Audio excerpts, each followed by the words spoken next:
Kama unaenda kwenye vipimo alafu unakuta huna hayo yote ambayo nimeyataja, unatakiwa sasa, hiyo sio ya udaktari.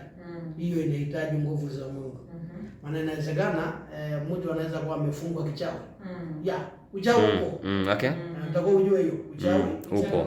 Kwa hiyo kuna mtu anaweza akafungwa kabisa, akanenewa maneno, kazungumziwa, ama amechukuliwa mkojo wake na wachawi. Sasa unajikuta ndio mnaoana na mnatafuta watoto mwaka mpaka miaka 30, 20 na gonga. Ni mpaka sasa patikane mtu mmoja mwenye ufahamu ambaye anajua kabisa hii sio ya kawaida. So kwa hiyo katika kuoana na haihitaji mwanaume umkinai mwenzako.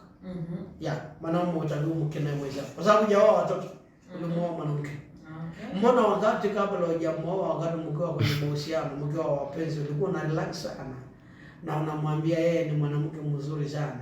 Lakini baada ya kumwoa ukaishi naye, amechelewa kupata watoto, unaanza kutoka nje ya ndoa kuzaa. Maana yake basi hata mwanzo hukumpenda.